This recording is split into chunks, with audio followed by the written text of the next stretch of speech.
गांडीव धनुष की प्रभा मात्र शत्रुओं पर क्या प्रभाव डालती थी, इस बात का अनुमान महाभारत के इस वृतांत से लगाया जा सकता है, जब उत्तर ने पहली बार उस धनुष को देखा और जाना। आखिर कितनी शक्ति थी उस धनुष में। और जब उस धनुष का एक एक रहस्य उस राजकुमार को बताया गया तो वे निस्तब्ध हो गए थे। यह घटना विराट युद्ध से ठीक पहले घटी थी। इस घटना को पूर्णतः से जानने के लिए इस वीडियो के अंत तक बने रहें। ओम गणपति चैनल में आपका स्वागत है। अगर आपको ये वीडियो पसंद आए तो इसे लाइक और हमारे चैनल को सब्सक्राइब अवश्य करें। महाभारत विराट पर्व अध्याय 44 के अनुसार राजा दुर्योधन के नेतृत्व में जब समस्त कौरव योद्धाओं ने राजा विराट की गौओं का अपहरण कर लिया तो राजकुमार उत्तर ने रणभूमि में उन महारथियों से युद्ध करने का निर्णय किया। उस समय बृहन्नलावेश में अर्जुन उनके सारथी बने थे। राजधानी से निकलकर विराट कुमार उत्तर ने सर्वथा निर्भय हो सारथी से कहा, बृहन्नले, जहाँ कौरव गए हैं उधर ही रथ ले चलो। मैं समस्त कौरवों को परास्त करके उनसे अपनी गौएं वापस ले शीघ्र अपने नगर में लौट आऊंगा। थोड़ी ही दूर जाने पर उत्तर और धनंजय ने कौरवों की विशाल सेना देखी। कर्ण, दुर्योधन, कृपाचार्य, भीष्म, अश्वत्थामा और द्रोण उसकी रक्षा कर रहे थे। उसे देखकर विराट पुत्र उत्तर के रोंगटे खड़े हो गए। उत्तर बोला, बृहन्नले, मुझमें कौरवों के साथ युद्ध करने का साहस नहीं है। इन्हें परास्त करना तो देवताओं के लिए भी अत्यंत कठिन है। मेरे पिता सोने नगर में उसकी रक्षा के लिए मुझे अकेला रखकर स्वयं सारी सेना साथ ले त्रिगर्तों से युद्ध करने के लिए गए हैं। मेरे पास यहाँ कोई सैनिक नहीं है। मैं अकेला बालक हूँ और मैंने अस्त्र विद्या में अभी अधिक परिश्रम भी नहीं किया है। कौरवों का सामना मैं नहीं कर सकूंगा, अतः तुम रथ लेकर लौट चलो। तब अर्जुन ने उससे कहा, यदि तुम्हें शत्रुओं के साथ युद्ध करने का उत्साह नहीं है तो चलो, मैं उनसे युद्ध करूंगा। तुम मेरे घोड़ों की बागडोर संभालो। अर्जुन अपने गांडीव धनुष को लाने के लिए उसे शमी वृक्ष की ओर ले गए। उन्होंने उत्तर को समझा बुझाकर सारथी बनने के लिए राजी कर लिया। उस शमी वृक्ष के समीप पहुंचकर अर्जुन ने उससे कहा, उत्तर, मेरी आज्ञा से तुम शीघ्र उस वृक्ष पर चढ़कर वहां रखे हुए धनुष उतारो, क्योंकि तुम्हारे ये धनुष मेरे बाहुबल को नहीं सह सकेंगे। तुम्हारे ये सभी अस्त्र शस्त्र अत्यंत सूक्ष्म, छोटे और कोमल हैं, इसलिए तुम इस शमी वृक्ष पर शीघ्र चढ़ जाओ। राजा युधिष्ठिर, भीम, अर्जुन और नकुल सहदेव, इन सब पांडवों के धनुष वहां रखे हुए हैं। यहीं अर्जुन का महान शक्तिशाली गांडीव धनुष भी है, जो अकेला ही 1,00,000 धनुषों के समान है। संपूर्ण आयुधों में ये सबसे बड़ा है। यह भारी से भारी भार वहन करने में समर्थ है। अर्जुन के ऐसा कहने पर उत्तर विवश हो रथ से कूदकर शमी वृक्ष पर चढ़ गया। तब रथ पर अर्जुन ने उत्तर से कहा, इन धनुषों को जल्दी वृक्ष से नीचे उतारो और इन सब का पत्रमय वेष्टन भी शीघ्र हटा दो। तब उत्तर ने पांडवों के बहुमूल्य धनुषों को वृक्ष से नीचे लाकर उन पर जो पत्तों के वेष्टन लगे थे उन्हें खोलकर हटाया। उसमें अन्य 4 धनुषों के साथ रखे हुए गांडीव धनुष को उत्तर ने देखा। उन धनुषों का रूप देखकर वह क्षण भर में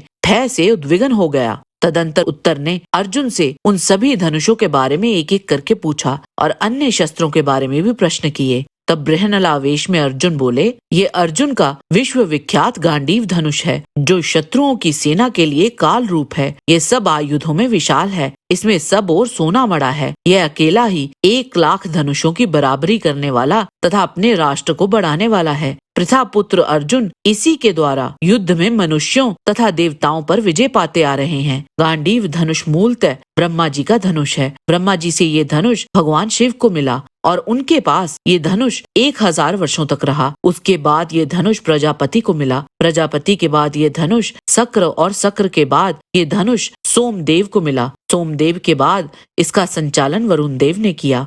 वरुण देव के बाद ये धनुष अर्जुन को प्राप्त हुआ। गांडीव धनुष खांडव वन दहन से पहले अर्जुन को अग्निदेव के कहने पर वरुण देव ने प्रदान किया था और इसी धनुष को धारण कर ही अर्जुन गांडीवधारी कहलाए। गांडीव धनुष की 100 से अधिक प्रत्यंचाएं थी और इसके 2 वक्र थे। साधारण पुरुषों का इस धनुष को उठा पाना भी असंभव था। इसकी प्रत्यंचा की टंकार ही भयंकर गर्जना उत्पन्न करती थी, जिससे शत्रु भयभीत हो उठते थे। आगे अर्जुन उत्तर से कहते हैं, ये जो छुरे के समान मजबूत और चमकीले बाण हैं, ये सब अर्जुन के ही हैं। ये युद्ध में तेज से प्रकाशित होकर बड़ी तेजी से शत्रु पर आघात करते हैं। जिसके पृष्ठ भाग में मेढकी का चित्र है और जिसका मुख्य भाग भी मेढकी के मुख के समान ही बना हुआ है। यह विशाल खड्ग अर्जुन का है। उत्तर ने पूछा, बृहनले, जिन कुंती पुत्रों के ये सुवर्ण भूषित सुंदर आयुध इतने प्रकाशित हो रहे हैं, वे पृथा पुत्र अर्जुन, युधिष्ठिर, नकुल, सहदेव और पांडु पुत्र भीमसेन अब कहाँ हैं? पांचाल देश की राजकुमारी द्रौपदी वह कहाँ है? अर्जुन ने कहा,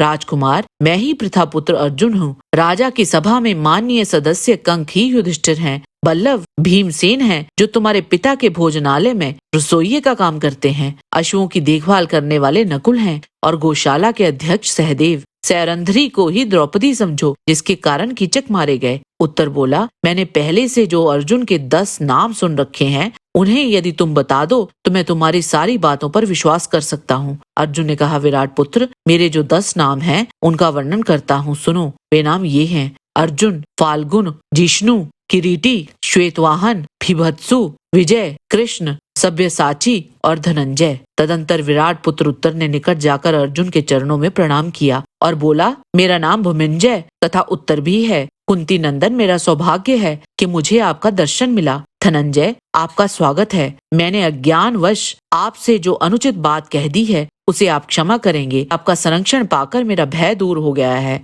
और आपके प्रति मेरा प्रेम बहुत बढ़ गया है। पार्थ, मैं आपका दास होऊंगा। आप मेरी ओर कृपापूर्ण दृष्टि से देखें। मैंने आपके सारथी का कार्य करने के लिए पहले जो प्रतिज्ञा की थी, उसके लिए अब मेरा मन स्वस्थ हो गया है।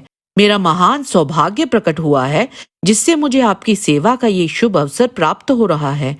उत्तर बोला, वीरवर, आप सुंदर रथ पर आरूढ़ हो मुझ सारथी के साथ किस सेना की ओर चलेंगे? आप जहाँ चलने के लिए आज्ञा देंगे वहीं मैं आपके साथ चलूंगा। अर्जुन ने कहा, पुरुष सिंह, अब तुम्हें कोई भय नहीं रहा। ये जानकर मैं बहुत प्रसन्न हूँ। रणकर्म में कुशल वीर, मैं तुम्हारे सब शत्रुओं को अभी मार भगाता हूँ।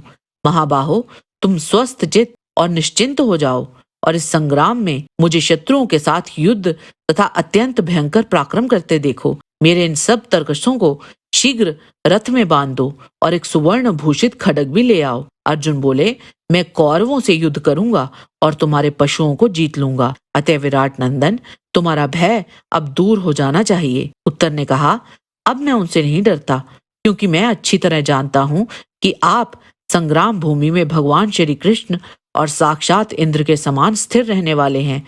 और इसके उपरांत अर्जुन का उन समस्त कौरव योद्धाओं से युद्ध हुआ था और वे सभी अर्जुन के हाथों पराजित हुए थे। और इस प्रकार अर्जुन ने विराट नगर के उस गोधन की रक्षा की थी। जय श्री कृष्ण। आज के वीडियो में बस इतना ही। आशा करते हैं कि आपको हमारा ये वीडियो पसंद आया होगा। कृपया इसे लाइक और शेयर अवश्य करें। किसी भी प्रकार की त्रुटि के लिए आप सबसे क्षमा याचना करते हुए आपसे निवेदन है कि प्रेम पूर्वक परमपिता परमात्मा को मन में धारण करें और बोलें, वैदिक सनातन धर्म की सदा ही जय।